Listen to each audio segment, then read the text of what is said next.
Hi, my name is Daniel from King Township Public Library. Welcome to April Break at Home. And now it's time for an introduction to audio in DaVinci Resolve.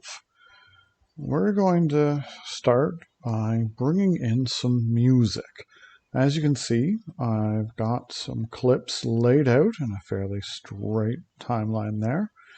Now you'll notice here in the media library, we have all the video clips that were dropped in there before, but we do not currently have audio. They do all go in the same spot. So by right-clicking on the empty space beside the clips, we can go to Import Media.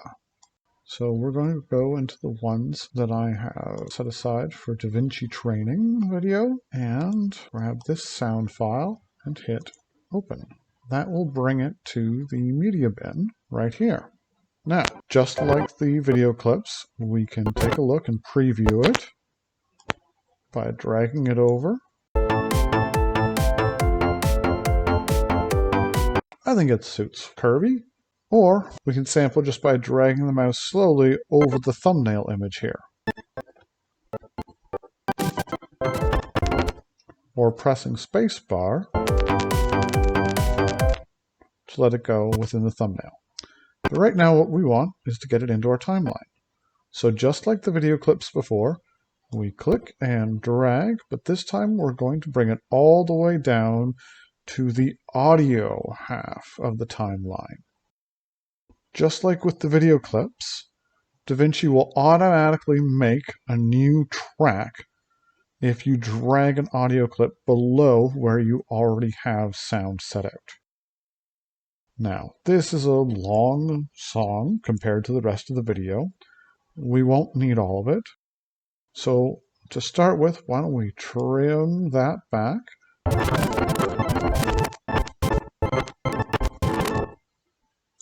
Just like with the video clips, you can click and drag from the end in order to shorten it down.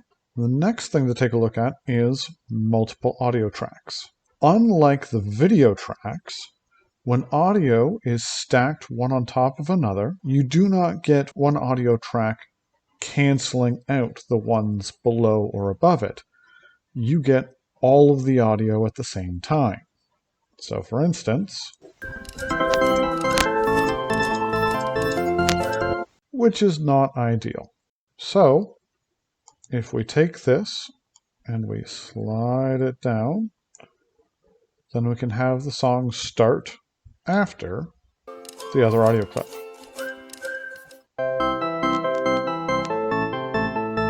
Now, our song seems a little loud, so we want to change the volume on it.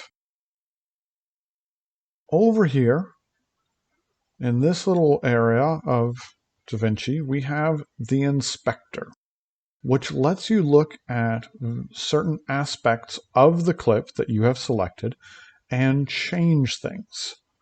Now, many of the features in here you do not need to play with. You may never need to touch. But the most handy for us right now is volume.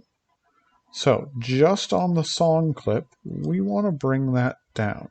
Now it's measured in decibels, so you may have to play around with each clip to see exactly where you want it to go. Let's test this out here.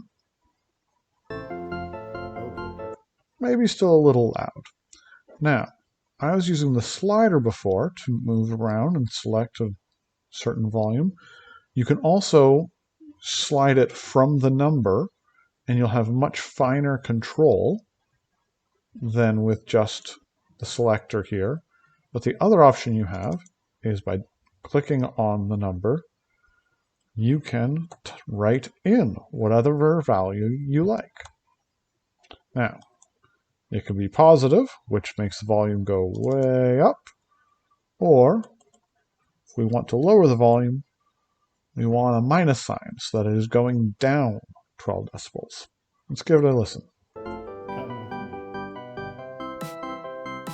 Well, that's a lot better, I think. So we have volume, We have moved it around. We have shortened it down where we want it. We can trim that a little more. Now, for a lot of these clips, there's background noise with them.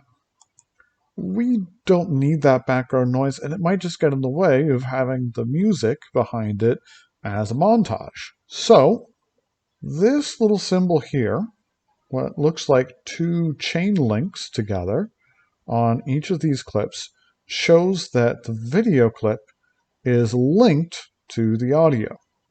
If you select one, you select both. If you right-click on the clip, you have a long list of options, most of which you won't need. But if you select Link Clips, you see there's a check mark right there. By clicking on it, we'll unlink the clips. And now, if you select one, it does not select both. And if you move one of them, it doesn't move the other. As well, you can get rid of one of them without getting rid of both.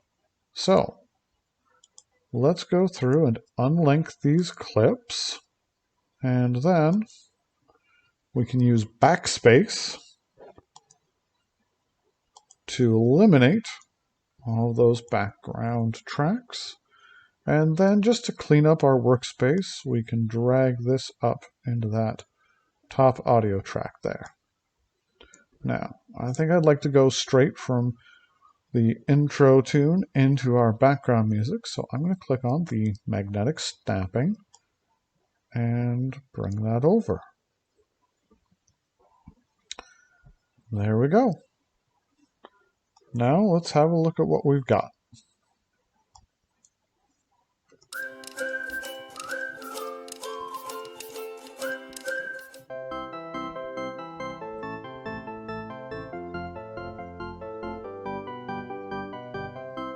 Seems to be working out pretty well so far. Now I'm going to show you a couple of other things you can do here with the audio clips.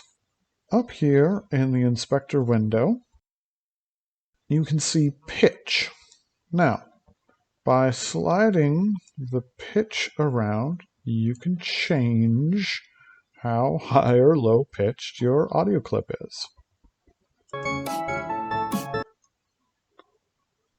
Or we can drop it down.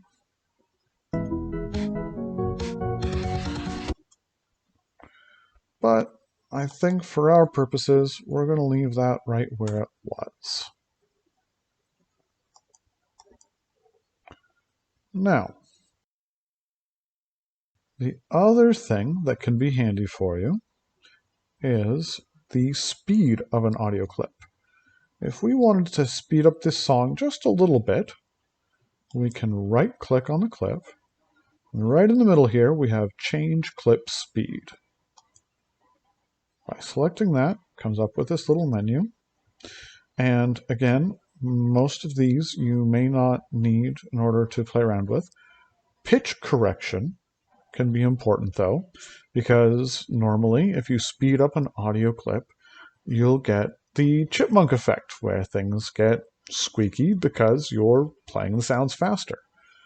If you have pitch correction selected, then it will adjust for that change so you don't get squeaky chipmunks. It just sounds like the original audio but faster. If you want the chipmunk effect, then by all means, take away pitch correction. Now, the other thing that you might want to do is play a sound clip backwards. That's what the reverse speed selection is for.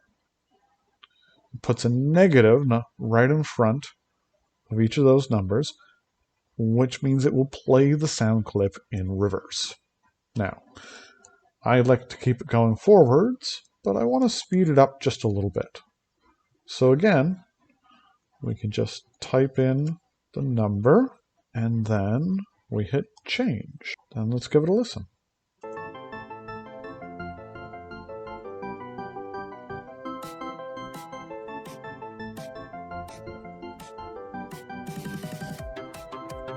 I think that suits our video and Kirby's attitude pretty well. Now, just like video clips, you can use the blade tool in order to slice them into different pieces, but mostly you'll be using the selector.